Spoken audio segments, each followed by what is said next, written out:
I get inspired by music. Like music is one of my biggest aspirations. So when I listen to beats or certain songs and whatnot, I connect the visuals to them. The most challenging gig I ever had to do, because I had a team for the first time. I had a team that was working with me, so I had to direct them, but also I had to deliver because you're talking to the owners of the festival, so that responsibility was really tough. But all that has pushed me and motivated me to keep going forward with everything, because I always remember from where I started, and that's kind of like the fire that allows me to continue moving forward. And then especially just because this is what I love to do, it's not like a job, it's just like a dream that I have, and I want to keep making it happen.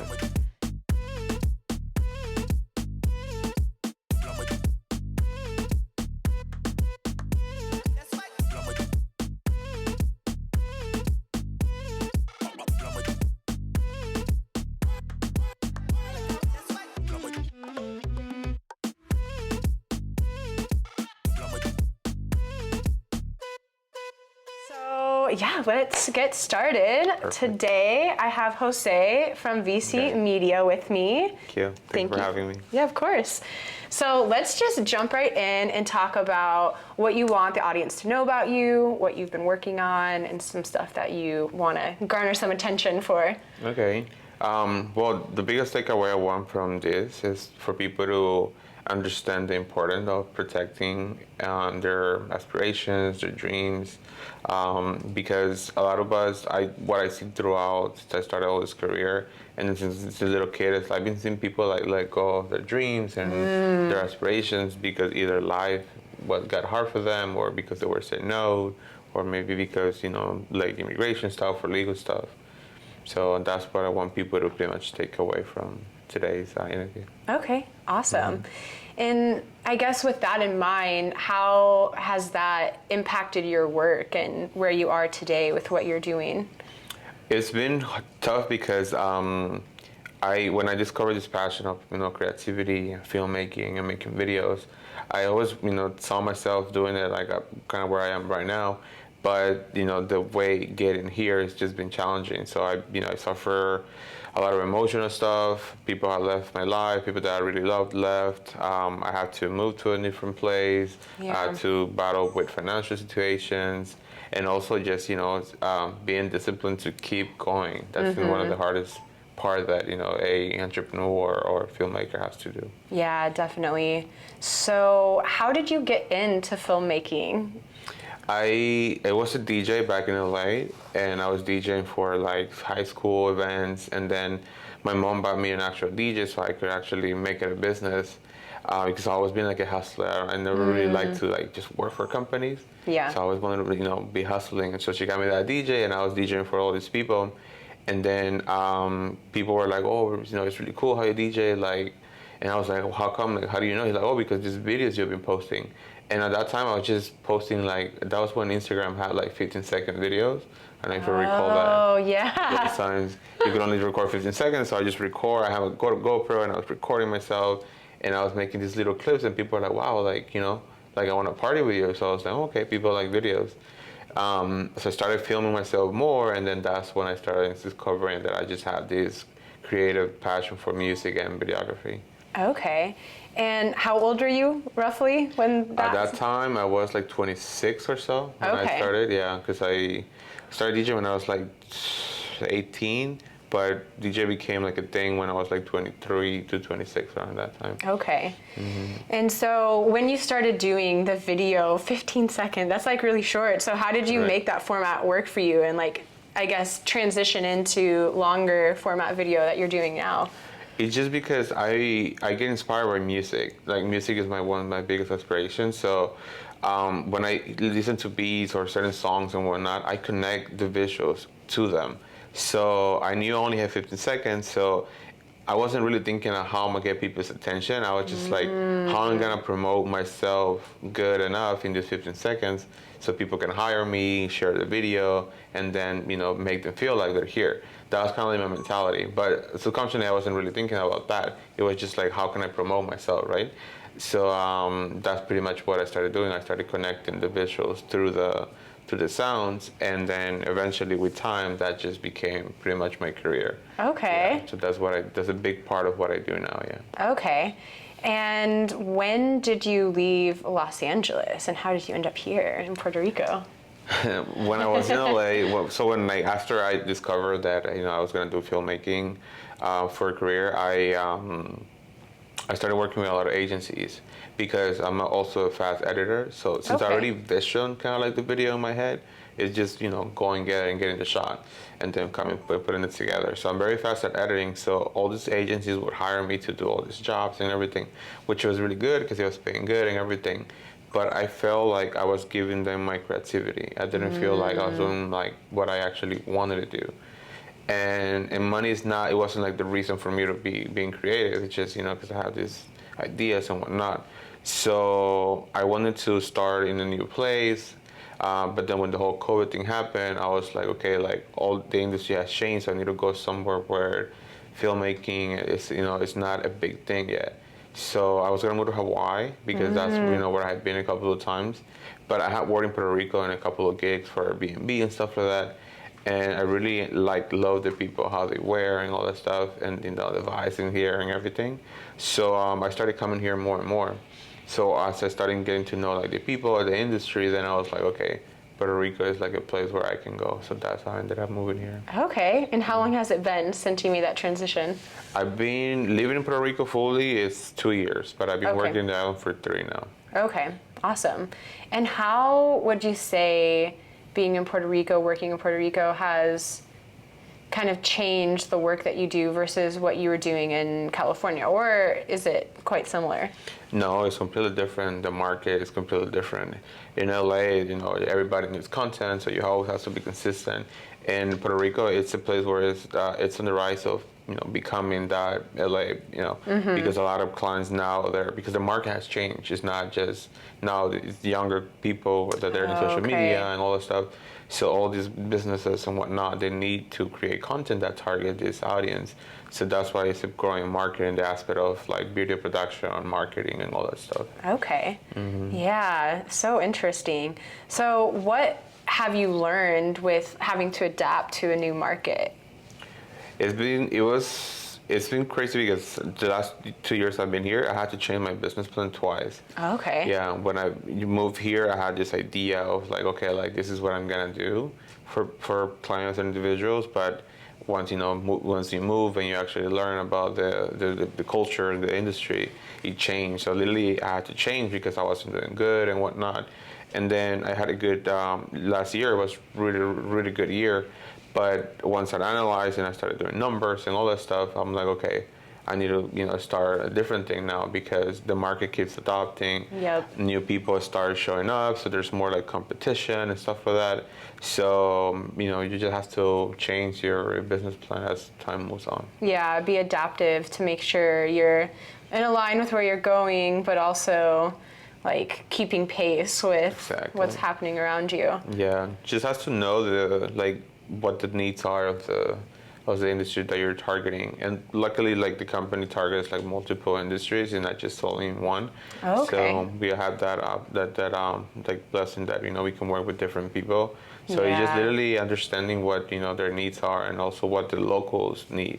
That was my thing. When I moved here, I was doing a lot of tourist stuff where tourists will hire me.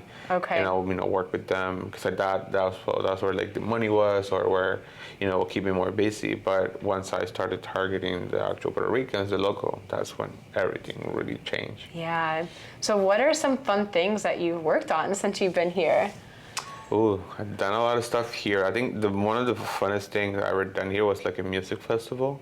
It was called Motherland, and it was the first time happening in Puerto Rico, and all my clients mostly come from Instagram. And one day I woke up and I just had this client reach out and she's like, oh, we like your videos. We're doing this festival, this so-and-so. And I was like, who's that? A festival, you don't reach out to someone like that. I thought, they were just so big. But then once I saw their page, their history, background, I was like, wow, this is going to be major. It's a reggaeton festival in Puerto Rico. So it was super cool because I started from the bottom up. You know, I met the owners of the festival and all that stuff, and then I saw everything from scratch too once it started. And it was the most challenging gig I ever had to do because I had a team for the first time. I had a team that was working with me, so I had to direct them, but also I had to deliver because you're talking to the owners of the festival, so that responsibility was really tough.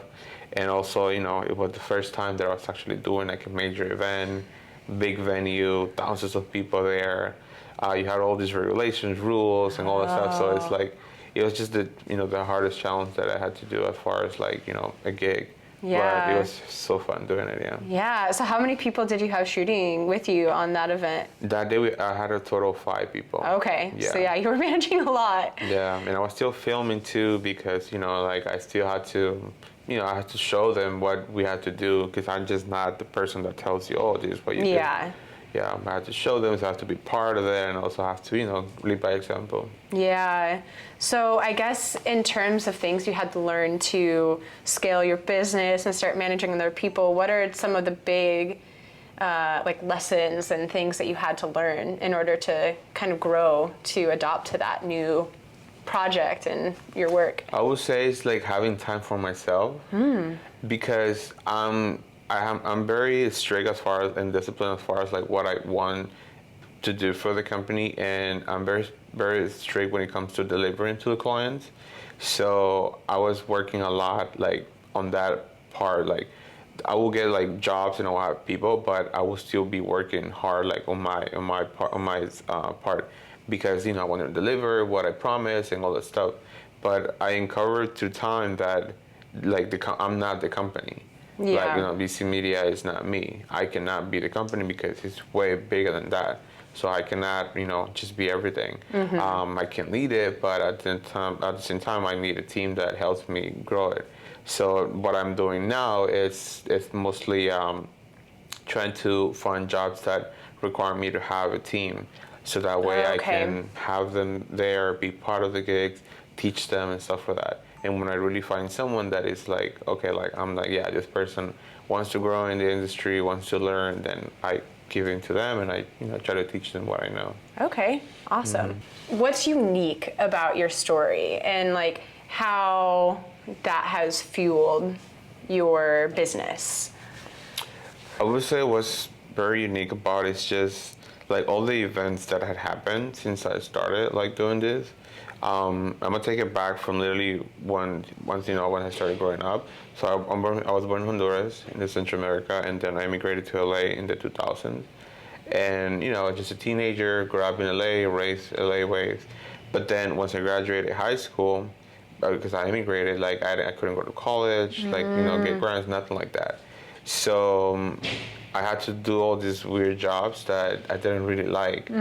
So that pushed me to be a hustler, like an entrepreneur. So that's how I got into DJing. Because I did all these jobs and I was like, no, like it's not my thing. So I'm like, what can I do that, I don't need a work permit to like make it happen. So it was, starting your own business. So I started being a DJ and whatnot.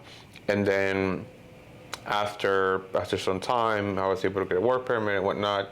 And then everything changed because I'm like, okay, I have a work permit now. Let me find like a decent job so I can stay stable. And I was working at a bank. I worked for a bank for like 5 years. But then I got settled. And that was never like what I really wanted it. Like it was good for the time being. But once I realized and I reconnected with my passion with music and visual, then I was like, no, like I need to pursue this. But then since that happened, like life just completely changed.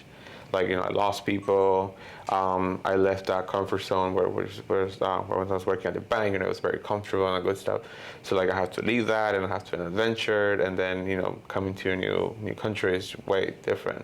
But all that like has pushed me and motivated me to keep going forward with everything, because I always remember from like where I started, and that's kind of like the fire that allows me to continue moving forward. And then especially just because this is what I love to do. Like, it's not like a job. It's just like a dream that I have, and I want to keep, making it happen. What do you love most about your career and the work that you do? I think the best thing that I have experienced like doing this It's like actually helping like the clients like achieve what they want, or just seeing their reaction, especially here in Puerto Rico, because I try to produce the best quality for every client, depending whatever their budget is and whatnot. Because to me, it's all about the project. So if somebody's Yeah. like they have an Airbnb and they want to show it in a certain way and stuff like that, then I try to create all these nice stories that make them go like, wow. And I have received a lot of stuff like that from people where they're like, wow, like I didn't even know like my place could do this or my service could do this and stuff like that. And then just getting that feedback, it's just like, wow, like it gets me like, wow, this is really cool. Telling stories. So do you think that kind of feeling of helping someone, or like the gratitude that someone has for what you give them, is that what drives you? It's a big part of it, yeah. It's a big part of it because I'm always been a people person, so Okay. I always like to make people feel good, make them feel like, wow, like I'm more than just like, for example, when I film models or like create other creators, I get them out of their comfort zone. Yeah. Because like I can see like that's something that you always have as a filmmaker, is like you see things through the camera that sometimes even the same like the person doesn't see. So when I see things about someone, I'm like like let's try this and let's try that. So I always love doing that to people and then models or whatnot. So kind of like the directing and pulling something unique to your vision out. Exactly. Yeah, that's awesome. Where do you think that you learned that from? Or is it just something that is innate to who you are? I was born with it because like creativity is just my thing. Like for example, like, you might tell me, like I have this idea of doing like a love story in my Airbnb.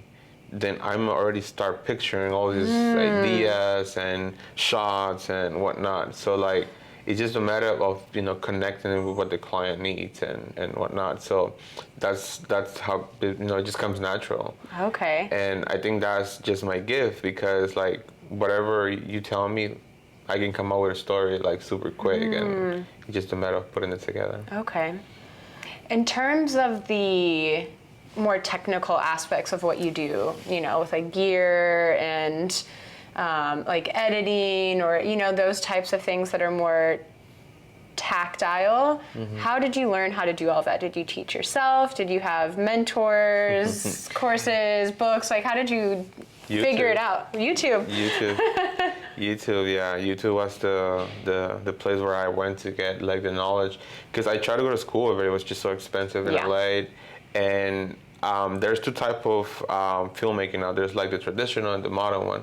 The traditional is movies, big sets and stuff like that. So I didn't really see myself doing that. I saw myself like mostly doing like social media stuff, and which is the modern. So it's crazy because you have to literally go just learn how that works and whatnot.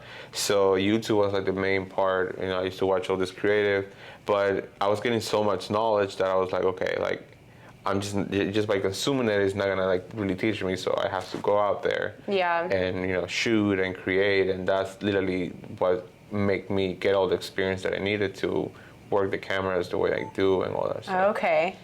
Yeah, that's so exciting. So what would you describe your style as, if you could?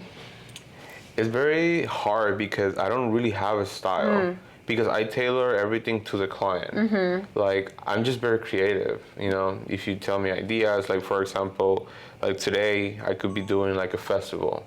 So I'm creating a story for that festival, but tomorrow I could be doing a fashion shoot, or we could do a commercial and stuff like that. So I tailor myself to the client.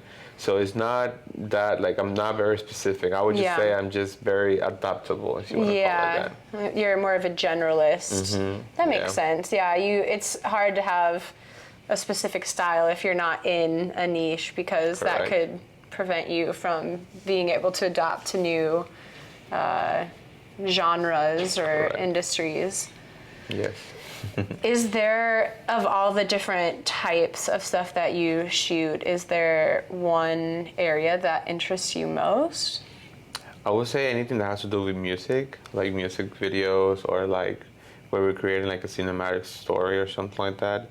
It's just because I love music, and then that's the way I get inspired. Yeah. So I love when people have like, oh, I want to do this music video, and this is the message. This is what I want people to take away and whatnot. So I love creating stories for that because they connect to the to the music, the sounds, melodies. Okay. What are some music videos or music inspired things that you've done lately that were really fun and exciting? It's actually funny because when I started, I did this music video in the desert in California. Oh, okay. Like literally in the middle of nowhere in California. It was a song for Kygo. It's called Out of This Town. And it was actually my first big project that I was like, I had a team, I have actors and all that stuff. And so far, like, that was such a cool project because I gave myself into it without like having all this knowledge that I have now. Yeah. And it turned out super good. Like, it was one of those videos that got me there, that I was like, okay, like, I can do this. So I think that project was like the project that actually got me into very deep into filmmaking. Okay. So were you the one that was coordinating all of the stuff for that? How did you do that without like the knowledge prior? A lot of YouTube. So, because I already visioned the idea, so I was like, okay, like, this is how it's gonna be filmed. This is how the story's gonna be told. So it was just a matter of figuring out like what camera I was gonna use, what angle, and how to manage actors and all that stuff. So literally, once you have all those things, you just go on YouTube and how do you manage an actor, or what lens do you choose to do this and whatnot. So it's literally as simple as that. Like, you don't have to go so much crazy. It's just you have to know what you're trying to create, and then just find out how to do it if you don't know how to do it. Okay. So you're just naturally a resourceful person. You say, I need to do this. How can I do it? Exactly. Yeah. I've always been like that. In every career or whatever job I've ever done, I'm like that person. Like, if you don't really know it, okay, go ask Jose. Like, he'll probably find a way or something like that. Literally. That's such a useful skill, because I feel like a lot of people, and like myself included at certain times, have almost a learned helplessness. Like, you think, oh, I have to do things this way, otherwise it can't be done. But then you realize, no, there's everything out there. You just need to go and look for it. Correct, yeah. Yeah. I mean, especially nowadays with YouTube, Google, like, whatever you need, literally you'll find it there. It's just that there's so much information now that you need to know what is the right information that you're consuming. Because there's so many people nowadays putting, oh, this is how you edit a video, this is how you edit a photo. But, you might have your own unique style. So I always would tell you, like, consume the content, but then you put it in your own, in your own way. You practice. Like, that's literally what I did. Like, I saw so many people, but I knew that was their art. That was the way they were doing things. So I just learned it, and then I started applying it to my vision and all that stuff. Okay. In the course of your career, has there been any experiences that have been really challenging or things that have humbled you? I would say, like, dealing with emotional, like, battles. That's probably one of the hardest ones. And I think that's one of the hardest things, like, people have to go through when they, decide to be an entrepreneur or pursue, like, a certain business idea and whatnot. Because when you start a business and you have all these visions and whatnot, like, not a lot of people believe in you. And even those that you want them to believe in you, like, they won't. So you might have a lot of people walk away from your life because, like, maybe their lifestyle changed, and, now you have to deal with all these things. And, opening a business is not so financially stable at the beginning. You have to go through all these financial battles and stuff like that. So when I started this, like, that happened to me a lot. Like, I had to deal with a lot of emotional stuff, with letting people go, accepting that they were not there anymore. So dealing with that is very hard because, it's one of the big factors why someone will pull out from chasing that idea or dream. So, like, dealing with that, like, made me very strong because, it's just one of the hardest things that I had to battle. That's one of the biggest reasons why I moved also as well to Puerto Rico, because that's what it meant. It meant a fresh start. Like, I didn't know anybody here, so, like, I had to, like, fix myself in order to continue pursuing this idea and dreams that I have. So I think that's one of the biggest experiences that I encountered Yeah. through all this. So how do you think that those challenges helped shape you and allow you to show up more in your life and, you know, go after what you want? What happened is that they destroyed me completely. So like they literally destroyed me. I hit rock bottom, and once I, you know, realized that, like, I had to like fix myself, because without doing that, I was never gonna, you know, be where I wanted to be. So that's what they did. So they made me realize that. I was like, okay, you're messed up. You gotta fix yourself. You have these talents. You have this passion that you wanna do. You're a hard worker. So, you know, you gotta follow that again. You know, you gotta find this person again. So I had to rebuild myself. So that's pretty much what those things did, and that is what got me to this mentality where I'm like, okay, like, I'm better now. I'm not that person. I'm in the right path again. So let's do the work so we can get there. Yeah. What sort of things helped you when you were in that period where you felt like you were in rock bottom and needed to find a way up? Where did you look for support or, you know, resources, or to, I guess, learn about yourself? Luckily, my creativity has been the thing that has always pushed me. Like, you know, creating stories and stuff like that. That was like the biggest push I'd had. And that is pretty much, you know, the motivation that I had to keep moving forward. Because even though I felt like I was bad and, you know, I wasn't where I wanted to be, I still had this passion, you know, to, you know, making a company and doing all these ideas and whatnot. So that's why at the beginning I said, like, protecting the dream is so important, because that is what kept me going. Yeah. Like, I always knew that I had to, like, you know, do this, right? So, like, again, it's just, okay, this is what I want. What do I have to do to make it happen? So, you know, I moved to Isabela in Puerto Rico. I was just living there for myself. I lived there for 1 year. And it's funny because people don't always understand this, but I didn't get a car when I was living there. So it's very hard to move in Puerto Rico without a car. Yeah. But the main reason I did that is so I wouldn't be going out. So, because, you know, you're by yourself in a new country and you're creative, so people always invite you to do things. But I knew I wasn't at the right mindset, so I had to stay somewhere and discipline myself to, you know, do these things in order to get back to who I was. So that was one of the major things. But what always what's the leading force for that was just my, you know, my ambitions and ideas and aspirations. Okay. So you were in Isabela without a car, getting your mind right, Yes. getting focused on your goals. Yeah. What happened after? Like, after you came out of that period, was it like a big explosion of creativity, or like what happened after that? It was just, you know, doing the work now. So once I fixed my heart and mind, I was like, okay, you're good now, so let's do what we need to do. So literally made a business plan. You know, I tried to get the most knowledge from wherever I could, books, YouTube, you know, motivation, whatnot. And it was just having that plan, you know, that business plan, and being like, in 6 months or this quarter, this is what I want, this is what I need to accomplish, so and so. So, you know, just having that business-driven idea or plan that, and following it, staying disciplined to it, so you make stuff happen. Okay. Do you look at that plan often? Is that kind of something that you keep yourself accountable to? Yes, because I like to, for businesses, you need to work by quarters. Okay. Yeah, it's very important to have like a quarterly goal or like, you know, metrics, so that way you know where you stand. Because the whole purpose of business is to expand, right? You don't want to be the same place, you know, with years. You have to expand. You have to move different places, and that's one of the goals I want for the company. I don't want it to just be in Puerto Rico. I would love to be in the Caribbean and New York, LA, and even Hawaii. Like, that's kind of like the nucleus where I want it, but I'm not gonna get there by just doing videos here and whatnot.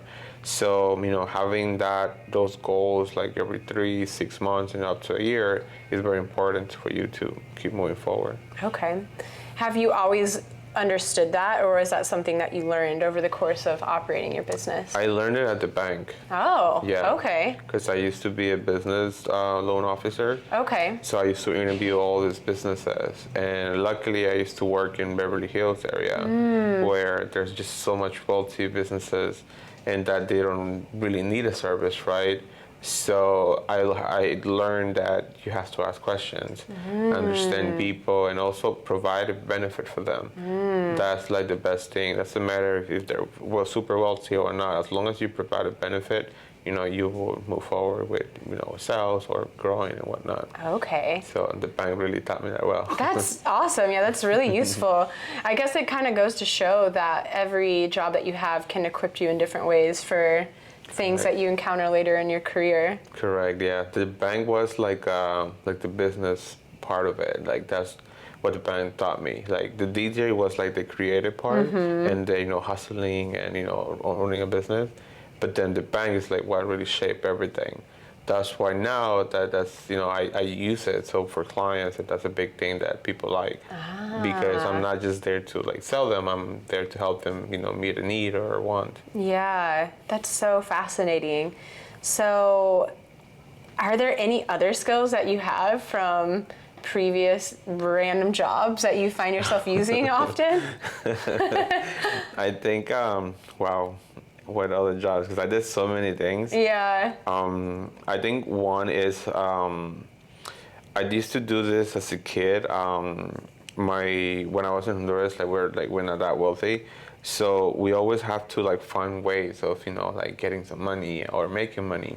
So we used to, with these kids, because the roads there were like dirt, so they would have like these potholes and stuff like that. So we would always go and look for them and fill them out with dirt and whatever. Okay. And we will ask for like charity and for the drivers and whatnot. So that story like allowed me to nowadays be really good at searching. Because as kids we were looking for potholes and whatnot, right? Yeah. To cover them.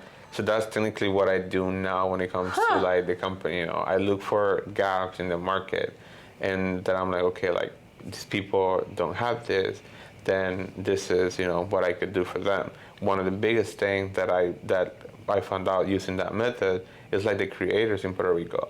There are a lot of creative people that wanna be into filmmaking, they wanna create, do all these good ideas, but they don't have the resources or like mentors and stuff like that to help them get there. So when I uncovered that, I was like, okay, like I need to get into YouTube, provide educational content that helps them. So that's one of the big projects that the company is doing right now. Okay, that's awesome.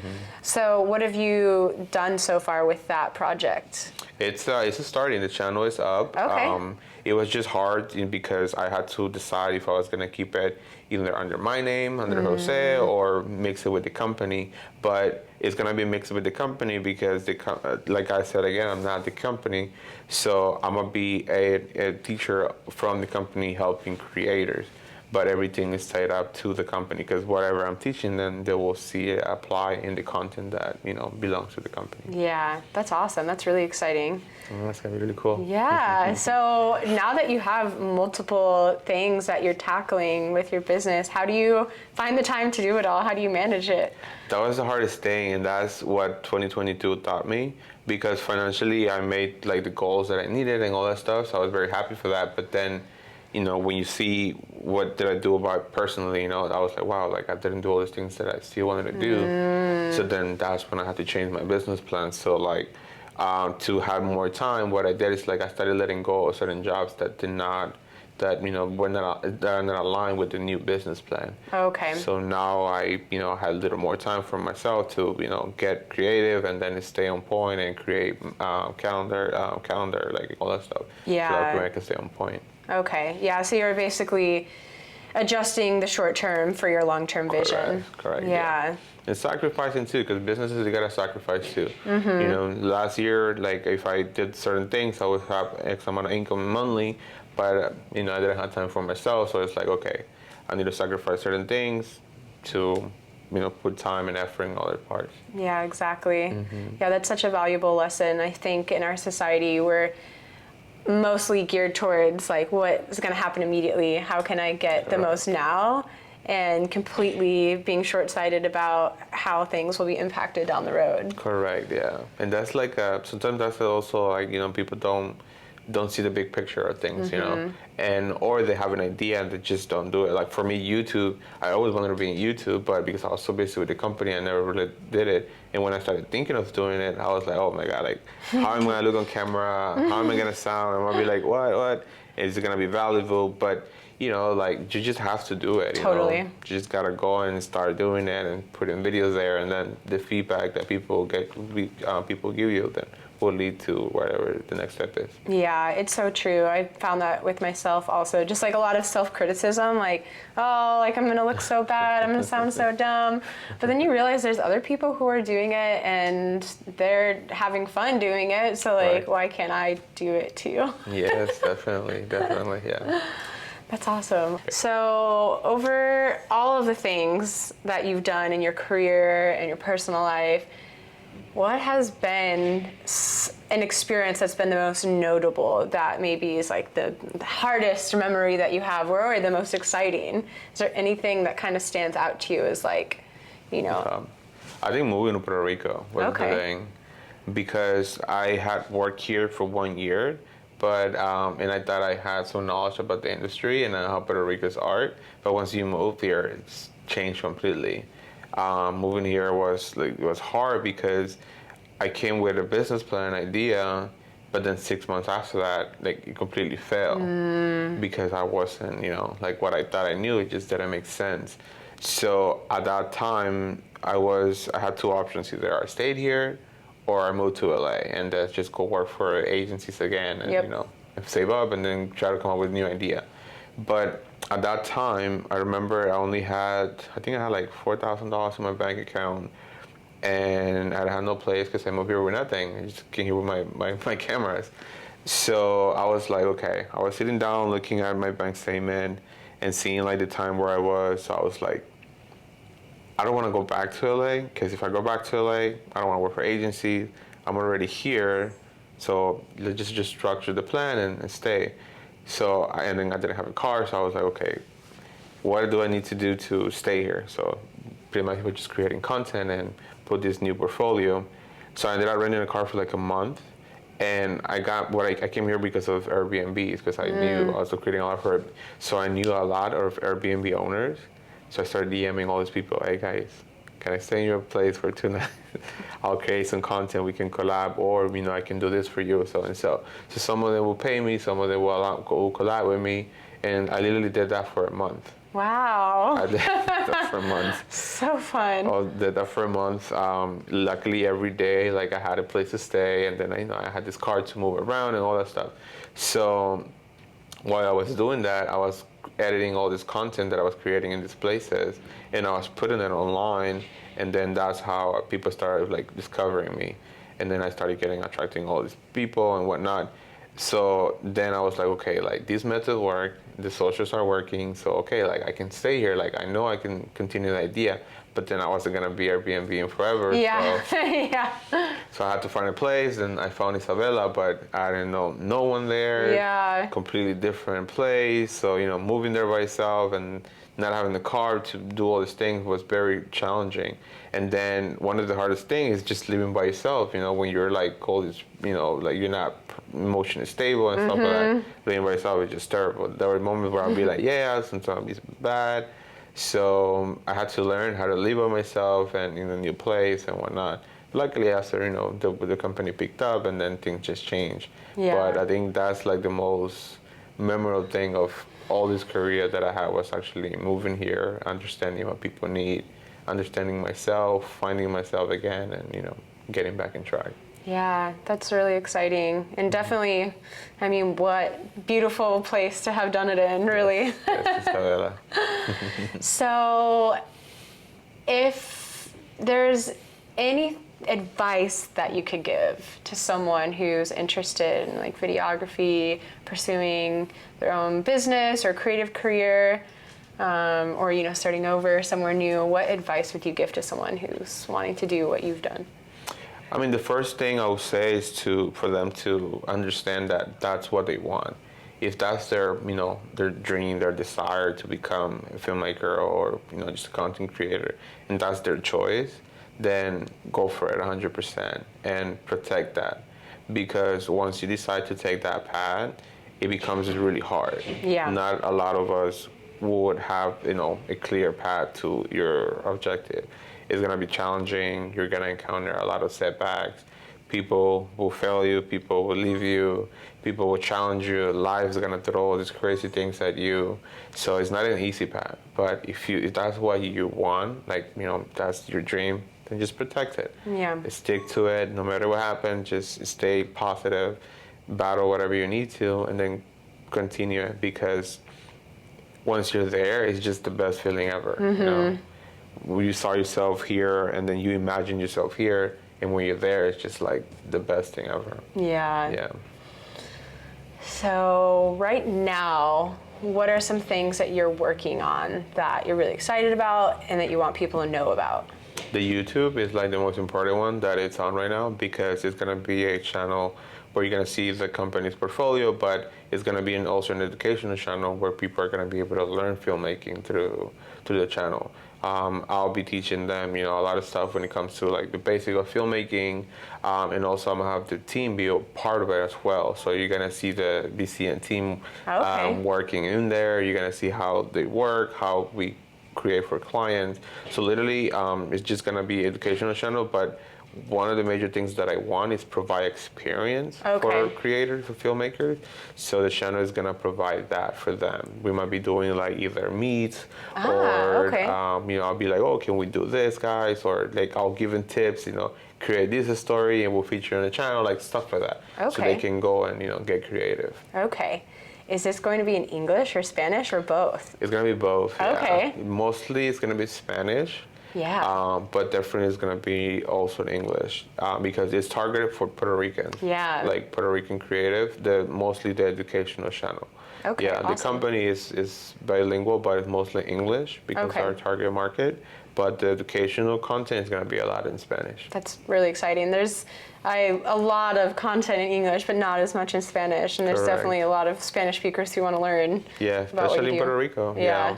Yeah, this is where that is the target market, like for these creators to have the knowledge to go out there and help Puerto Rico, because that's what Puerto Rico needs. It needs more creative people that know how to create content, know how to market themselves, know how to charge and all that stuff. So that's what this channel is going to be about. That's awesome. Super exciting.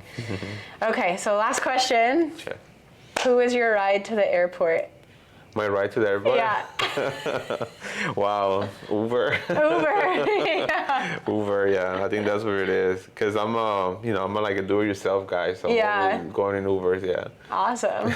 Okay. Well, that is all I have today. So thank you so much for joining me. Of course. Thanks for having me. It was lovely to have a good chat with you today. Yes, definitely. Awesome.